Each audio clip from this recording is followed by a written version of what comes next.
Hi everyone, Leanne here from Jada Blossom, and I'm going to be doing the dog gnome assembly today.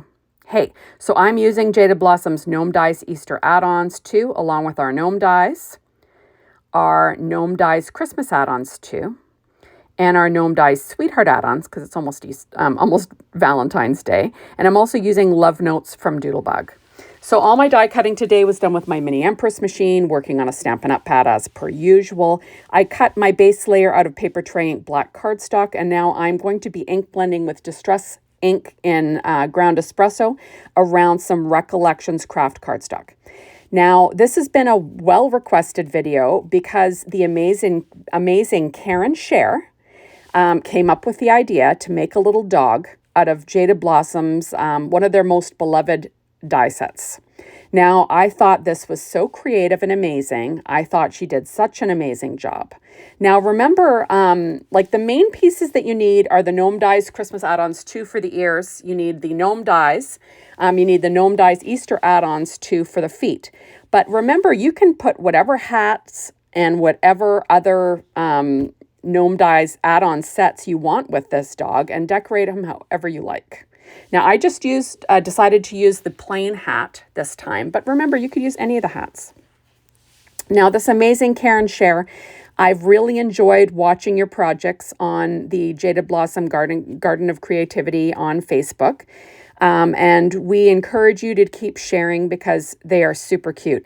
Now, just because you came up with this wonderful, innovative idea, keep an eye out, or an ear out, I guess, as Jada Blossom will be contacting you by email about a surprise. So, a little surprise for coming up with this amazing idea.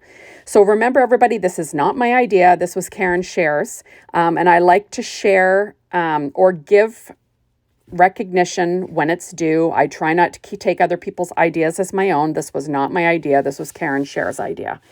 So I'm adding the beard to the base layer with some Nouveau glue. You could use any glue, right? This is just what I'm using today. And this is done in real time because I thought I'll show you. It doesn't take that long. And I did inking, right? Okay, so I'm using, like I said, the Nouveau glue here. And I was thinking I was going to put that mustache down, but then I thought to myself, no, I've got to add the little tongue on first. So the little tongue I will cut out of paper tray ink white cardstock, and I'm going to use a Copic marker in R21 just to color it in. Remember, you could cut it out in red, you can cut it out in pink cardstock. I just didn't want to go searching for a pink cardstock that I liked, so I chose this marker. So I'm going to glue that on the back of my little mustache using that glue. I'm using reverse tweezers.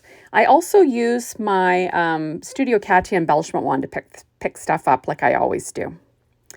Okay, so I'm going to get that little tongue in place because of course your little dog has to have a tongue sort of hanging out, right? There we go. Isn't that cute? Now you don't have to do the inking. I just thought it would be fun to add it. Okay, so next I am going to put down my little mustache. And in this case, I want the mustache to be hidden by the hat a little bit. Normally I like to have the mustache over the hat, but this time I want to have it hidden a little bit for the dog. So this paper here is from that Love Notes pad from Doodlebug. I thought, Valentine's Day is around the corner, so I'll make more of a Valentine's looking dog. But remember, you can do this like with any paper you want and with any accessories you want, right? So I always like to weight down my little pieces after I glue them. And now I'm adding some Stampin' Up! Dimensionals, the miniature ones, to my paper tray ink black nose.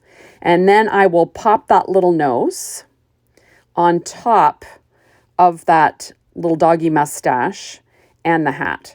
So the little ears, those are the elf ears, but we're flipping them upside down. Those are going to go on the back of the hat. And remember, you can use any hat. I'm just using the one that comes with the Gnome Dies. So I'm adding glue to the center piece, and then I'm just going to find where I think his little ears are going to look the cutest, and I'll stick that down. Isn't that adorable? So cute. Karen came up with an awesome idea. So now I'm taking these bunny feet from the Gnome Dies Easter add-ons too. I cut the feet out of Recollections craft cardstock and black cardstock from Paper Tray Ink. Now you could just use the outline piece and then the base layer piece and, call it good. But Leanne is crazy. I admit it. Sometimes I like to make more work for myself. What can I say? So I do cut it out. I do cut that outline image with the little pads a second time out of Paper Tray Ink black cardstock because I want to have the stitching detail around the little pads on the feet because, I'm crazy and I like to make extra work for myself. So remember, this looks perfectly fine. Don't be Leanne. You can move on with your life. Maybe go make supper because you finished a little bit earlier, but not Leanne because I've got to add the stitching lines because I'm crazy like that. Okay, so I'm just going to make sure things are lined up and then I will weight it down with an acrylic block. Please don't look too closely at my hands. It is freezing in Thunder Bay, Canada. I live in Ontario and the weather, it is surely winter now. And I've been doing a lot of things like, I'm cleaning up my mom's condo. She passed away the end of October and I couldn't deal with it. I just couldn't even think about doing it. So I waited till after Christmas and everyone knows I was really sick. So I waited and now I'm sort of trying to get things organized over there because I'm the executor and, you got to get that all done. Okay, so now I'm adding on the little pads. I'm using my Studio Katia embellishment wand.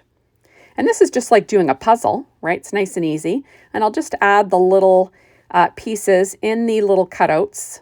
You notice that I kept everything together so the little dots didn't get mixed up, so everything fit where it's supposed to fit. And I have to say it's really handy to have an embellishment wand. Remember, it doesn't have to be Studio Katia. That's just the one I use. There are plenty of other companies out there that make them, although I do think this one's really pretty. And they've got, you can get different tips, like in different colors. If you're crazy like me, that's lots of fun. So, I don't know. Anyways, I quite like this one. But like I said, there are tons on the market. So there we go. I'm going to weight that down. So now I'm going to pull out my Stampin' Up! Dimensionals. These are the bigger ones, and I'm going to pop one on each foot. There we go. And then I will add my little bunny feet, which are going to be the bottoms of my doggy feet, right? And isn't he looking like an adorable little dog now? Like, hello, come on, how cute is that? It's adorable. Okay, and he's got a little Valentine's hat on, right? Too cute. Okay, so I decided to give him a heart-shaped balloon. And of course, you could use this heart-shaped balloon for a birthday if you wanted to. But I'm doing a Valentine's, or I will use this on a Valentine's Day card eventually. Right now, I'm just putting this together. So the pattern is from that Love Notes 6-inch pad from Doodlebug. The base of that, balloon string is cut out of Paper Tray Ink white cardstock. You can use one that has the base layer with the hands. But I chose not to because I'm going to place the hands or the little paws how I want them to be put or placed. So now I'm pulling out my my Secure White Jelly Roll pen in a number 10. And I'm going to add a highlight on his little nose. And then I'm going to add a highlight on this balloon in that stitching area. Because of course, they even tell you where it goes. Like, how fun is that? So I'm just going to color this in. Just for fun. And like I said, this is in real time. I did not speed it up at all. Although I did do a voiceover because I was watching The Hunt for Red October on online on my little on my little iPad as I was crafting. So you don't want to hear that, right? So all that pinging, underwater submarine pinging. There we go. So now I've got this super cute little balloon. And I'm going to add his little paws. Now, what I'm going to do is I'm going to have him holding this little balloon with both paws, kind of like he's holding on like a kite, right? So I'm going to stick them down with some glue. So I'll add the glue to the string, and then we'll be done in a second here. So like I said, Karen Scher, thank you so much for coming up with this adorable design. What a great idea. And like I said, keep an ear open because Jade Blossom is going to contact you by email about a sweet little surprise for your great idea. We like to reward our customers that come up with some great ideas sometimes, right? And this was an amazing one. I always like to give credit where credit is due, and that I certainly did not come up with this idea. I'm so glad Karen did, because it is adorable. So that is now on an A2 size card front, just so you can see how big he is. And isn't he cute? And there is his little balloon. And like I said, you could have him holding anything because we have so many add-ons for our gnomes, right? Okay, so I'm pulling out my my Stampin' Up! Dimensionals, the miniature ones, and I'm going to put 1 or 2 little miniature ones behind his paws. And then I'll have him holding on to this super sweet heart-shaped balloon. There we go. Isn't that cute? And I'll use this on an upcoming card. So I'll make another video and make a card for you, don't worry. But I just wanted to do the assembly to show you how Karen went about putting this together. So thank you so much for stopping by. Be sure to hop on over to the Jada Blossom blog, Be Inspired by the Team, the Jada Blossom store, to get your hands on these amazing products. And thank you as always for watching my videos. I really appreciate it. And hopefully we will see you again soon. Bye, everybody.